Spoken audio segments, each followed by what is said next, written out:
आजकल घर में बीवी, बहू या भाभी लाने के ख्वाहिशमंद लोग हो सकता है कि किसी नाजुक अंदाम, मशरकी तौर तरीकों वाली किसी शर्मीली दोशीजा के बजाय किसी खुद मुख्तार, तालीम याफ्ता और नौकरी पेशा लड़की की तलाश में हो।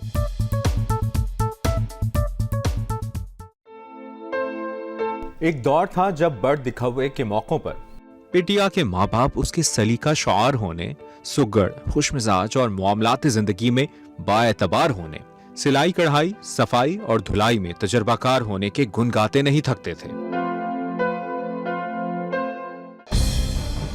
और फिर ना सिर्फ माँ बाप और खानदान के बुजुर्ग बल्कि मोहल्ले की अकाबी, चचा अच्छन, मदरसे के मौलवी और कारी साहब की बेगम, दाई जी और मीलाद वाली बुआ सब के सब बड़ दिखावे के पेचीदा अमल में बिला दावतनामा शामिल हो जाते थे और ये सब लोग मिलकर सारा बोझ लड़की पर लादना शुरू कर देते थे कि बेटिया मेके की लाज रखियो।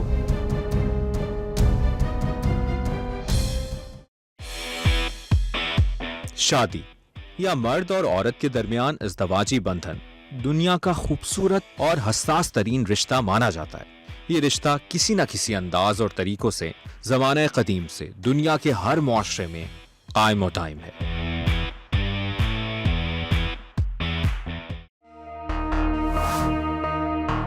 कहते हैं कि जोड़े आसमानों पर बनते हैं, लेकिन इस रिश्ते को अमली शक्ल देने के लिए तलाश, पसंदीदगी और तमाम तर रस्म व रिवाज बहरहाल जमीन पर ही अंजाम पाते हैं और जमीन पर रहने के लिए हकाइक का सामना करना जरूरी होता है।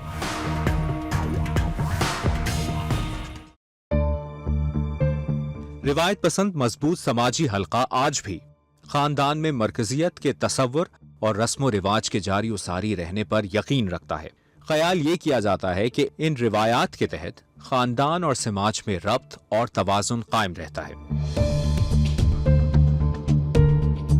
लिहाजा बड़ दिखावे से शादी की तमाम तकरीबात तक सारे अमल में खानदान के लोगों, अजीजों और मिलने वालों की नुमाइंदगी रिश्तों की मजबूती और समाज की कबूलियत के लिए अहम करार दी जाती है।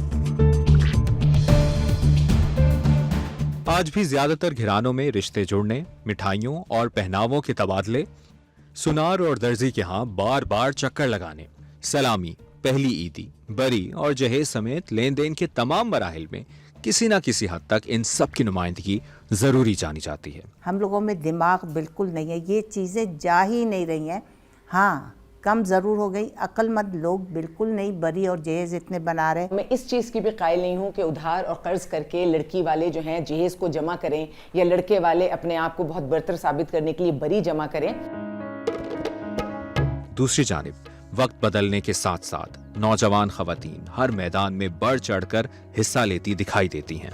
औरत ने जो है मर्द की जगह अब ले ली है, वो बाहर भी इतनी हार्ड वर्किंग है और फिर घर आके अपने घर को भी संभालती है, अपने घर को भी देखती है, बच्चों को भी देखती है। मर्द और औरत का एक मुकाबला शुरू हो गया है, इससे मुझे शदीद तकलीफ है। इस मुकाबले की जरूरत नहीं है, दोनों एक दूसरे को कॉम्प्लीमेंट करते हैं, कंपटीशन नहीं करते। लेकिन आज भी उमूमी तौर पर शादी की शराइत पर लड़के के मुकाबले में लड़की का पूरा उतरना ही ज्यादा अहम समझा जाता है।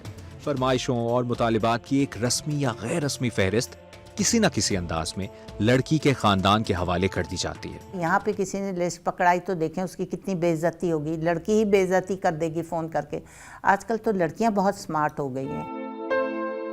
लड़की की शराफत, गोरा रंग, सलीकामंदी, आला खानदान से ताल्लुक और कम से कम 12 जमातों तक तालीम जैसी शराइत सबसे आम और बुनियादी हैं। देखिए, औरत की तालीम तो इसलिए ज़रूरी है कि वो खुद एक इंसान है, एक मुकम्मल इंसान है, उसके पास तालीम, इल्म, तरबियत सब उसके पास होना ही चाहिए। अगर लड़कों के लिए है कि वो अपने पैरों पे खड़े हों, तो लड़कियों को भी के लिए भी यही रवायत होनी चाहिए कि वो भी अपने पैरों पे खड़े हों शादी से पहले। जो बड़े थे वो यही कहते थे कि लड़की सिर्फ एक चूल्हे तक ही रह गई है। जितनी पढ़ी लिखी लड़कियां थीं उन्होंने अपनी फैमिली को सपोर्ट किया और उन्हीं की जो नस्लें थीं वो आगे कामयाब हुई हैं। लड़कों को इन मामलात में आज भी बड़ी हद तक आजादी हासिल होती है। इन्हें खुसूसियात के तराजू में नाप तोल के तकलीफ दे अमल से नहीं गुजरना पड़ता। लड़कियों के बरक्स लड़कों के मामले में उमूमन बहुत सी बातें नजरअंदाज कर दी जाती हैं।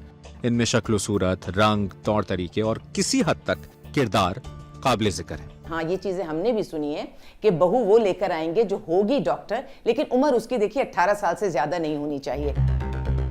गुज़श्ता 2 दिहाइयों में डिजिटल मीडिया के फैलाव के सबब शादी ब्याह जैसे मामलात में भी बुनियादी आगही और रसाई जैसे मामलात निस्बतन आसान हो गए हैं। मुस्बत पेशरफ्त यह है कि बहुत से वालिदैन अब इन मामलात में नौजवान खवातीन की अपनी मर्जी, ख्वाहिशात और तरजीहात को अहमियत देने लगे हैं। लड़की के तालीम हासिल करने का मतलब ये है कि आपकी पूरी नस्ल तालीम हासिल कर रही है। आप काम कर रही हैं तो दैट्स वेरी गुड। आप हाथ बटा रही हैं, आप ये ना बॉस ना करें आपके मैं कमा रही हूँ तो मैं ये नहीं करूँगी। इसमें भी कोई शक नहीं कि बहुत से नौजवान शादी के लिए अब तालीम याफ्ता और पेशावर लड़कियों को तरजीह दे रहे हैं। अव्वल तो ये डिमांड होनी नहीं चाहिए, और अगर है तो रीज़न भी इनके माइंड भी इकोनॉमी इतनी हमारी ख़राब चल रही है कि जिसकी वजह से खर्चे पूरे नहीं हो पाते। लड़की केयरिंग होनी चाहिए, ज़रूरी नहीं है कि उसकी कमाई हम लेके खाएं। दोनों का काम करना बहुत अच्छा होता है, हस्बैंड वाइफ दोनों का। जब तक दोनों मिल के नहीं कमाएंगे इट्स वेरी डिफ़िकल्ट कि घर चले। हमारे यहाँ लड़कियों का काम करना ज़रूरी नहीं है।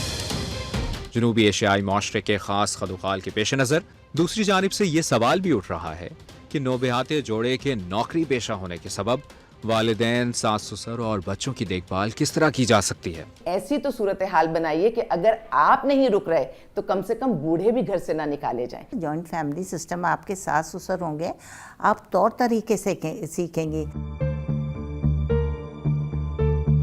एक तल्ख हकीकत यह है कि तमाम तर मुस्बत तब्दीलियों के बावजूद पाकिस्तानी माशरे में आज भी खुद मुख्तार खवातीन का पुरसुकून और महफूज जिंदगी गुजारना आसान नहीं। इनकी ज़हनी आज़ादी मुआशरे के लिए एक खतरा समझी जाती है। दुनिया में आज सिर्फ वही मुआशरे तरक्की याफ्ता और खुशहाल तरीन हैं जहाँ खवातीन के लिए तालीम, रोजगार और इजहार के मौक़े मसावी बुनियादों पर दस्तयाब हैं। लिहाजा ये फैसले की घड़ी है और याद रहे कि आज का हर फैसला कौम के मुस्तकबिल पर बराह रास्त असरअंदाज होता है।